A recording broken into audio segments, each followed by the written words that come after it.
नमस्कार। साँझ 6 बजे के मध्य समाचार में अपने के स्वागत है। हम वंदना। शुरू करें अभी तक के प्रमुख समाचार से। कालबेरिया से मकवानपुर से हेरा रहा एक शिक्षक सलाही के राजघाट स्थित बागमती नदी में मृत अवस्था में भेटायल। संविधान सभा पुनर्स्थापना के विकल्प न भेल से नेपाली कांग्रेस के वरिष्ठ नेता शेरबहादुर देउवा के कहब। नेकपा माओवादी के अध्यक्ष मोहन बैदा राष्ट्रिय प्रजातन्त्र पार्टी नेपाल के अध्यक्ष कमल थापा बीच भेल भेटवार्ता। इथियोपिया के प्रधानमंत्री मिलेश जेनावी के भेल निधन। अब समाचार विस्तार से। नदी पार करे के क्रम में कालबेरिया से मकवानपुर से हेरा रहा एक शिक्षक आई सर्लाही के राजघाट गाविस वार्ड नंबर 8 स्थित बागमती नदी में मृत अवस्था में भेटायल है।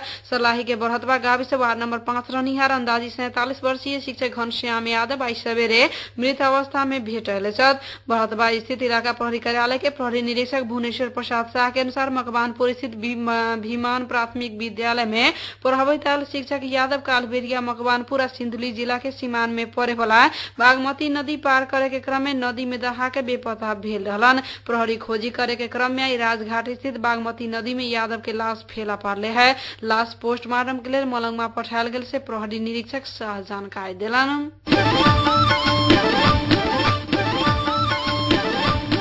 वन क्षयीकरण विनाश कम करके वन मार्फत कार्बन कटौती करे के रेड प्लस अवधारणा वन संरक्षण के लिए प्रभावकारी रहल से सर्लाही के सरोकार वाला सब बतौले है।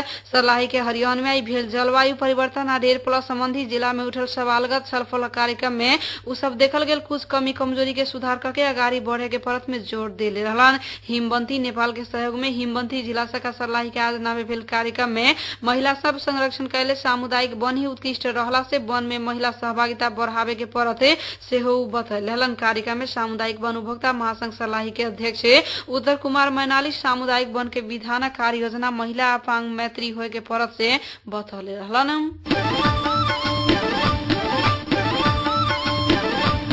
नेपाली कांग्रेस के वरिष्ठ नेता शेरबहादुर देउवा संविधान सभा पुनर्स्थापना के विकल्प न भेल से बतौले छ। ताई अपने निवास में संचार कर्मी सब संग बातचीत करत नेता देउवा संविधान जारी करे के लेल वा दोसर निर्वाचन करे के जोन भी विकल्प में जाए के लेल भी संविधान सभा पुनर्स्थापना करे के परत से जोर देलन। 601 के जम्बो सदस्य समय या फिर भी झगड़ा करके संविधान न बनायत की से जनता में आशंका लागत से देउवा जानकारी दिलन। ओकरा लेल जनता के विश्वास दिलावे के जगह संविधान जारी करे के लेल मात्र 10-15 दिन के लिए संविधान सभा पुनर्स्थापना कैल जा सके से हो देउवा ठहर कैलन। प्रतिपक्षी दल से राष्ट्रपति डॉक्टर रामवरण यादव के सक्रिय होए के लिए आह्वान कर रहा के समय में एकीकृत नेकपा माओवादी के अध्यक्ष पुष्पकमल दाहाल प्रचंड प्रधानमंत्री डॉक्टर बाबूराम भट्टराई लगायत के नेता संग छलफल कैले छथि। अध्यक्ष प्रचंड के निवास लाजिमपाट में आई भेल छलफल में राष्ट्रपति यादव सरकार पठाइले निर्वाचन संबंधी अध्यादेश अस्वीकार कर चुकल अवस्था में केना गाड़ी बढ़े के से विषय में छलफल भेल छल। वर्तमान राजनीतिक संकट के समाधान के लिए सरकार आ माओवादी तय करे के पड़े वाला रणनीति के विषय में छलफल भेल से प्रचंड के सहयोगी शिव खकुरेल जानकारी दिलान।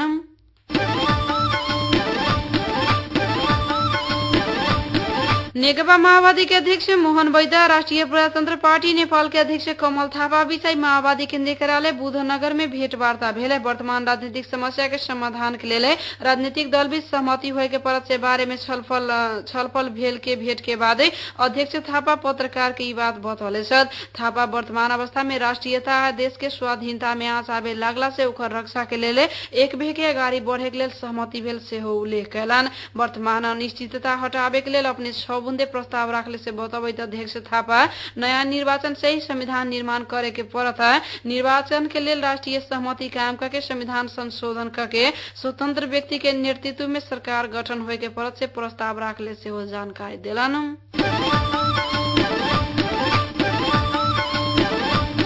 क्षेत्रीय अंतर्राष्ट्रीय विमानस्थल के मांग खरीद आंदोलन में रहल पोखरावासी राजधानी में आके धरना दिले है। पोखरा से राजधानी में आके उसब सिंहदरबार के दक्षिणी गेट जाए वाला में मूल सड़क में धरना दिले है। उसब माइती घर बानेश्वर सड़क में धरना दिले छल। धरना के कारण कुछ देर यातायात संचालन सेहो अवरुद्ध भेल छल। पोखरावासी पोखरा में क्षेत्रीय अंतर्राष्ट्रीय विमानस्थल बनावे के काम के तेजी से आगाड़ी बढ़ावे के परत से मांग करत कुछ दिन से आंदोलन के जारी रखले है।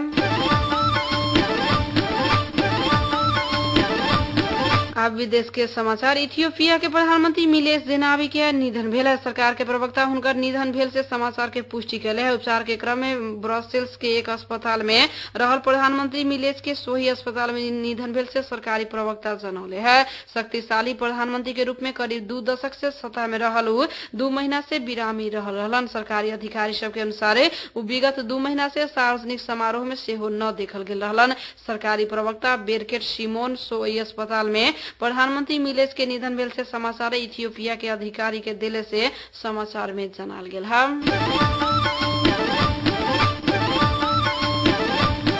सीरियाली राष्ट्रपति बशर अल असद सीरिया में जारी आंदोलन के क्रम में वहां के आंदोलनकारियों पर रसायन सहित के घातक हथियार के प्रयोग कैले से कहते अमेरिका व्यापक विरोध कैले है। अमेरिकी राष्ट्रपति बराक ओबामा हाल अलेपो लगायत के स्थान में जारी रहल आंदोलन में नागरिक हत्या के लेल एहन हथियार प्रयोग कर सके से आशंका व्यक्त कैले छथि। काल मात्र सीरिया में एक गोटे जापानी पत्रकार के जान गेल से समाचार सार्वजनिक भेला के बाद सीरिया में एहन हथियार के प्रयोग हो सके से आशंका राष्ट्रपति ओबामा कैले छथि।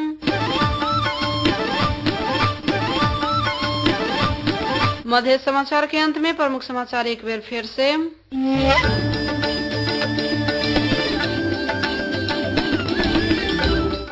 कालबेरिया से मकवानपुर से हेरा रहल एक शिक्षक सर्लाही के राजघाट स्थित बागमती नदी में मृत अवस्था में भेटायल।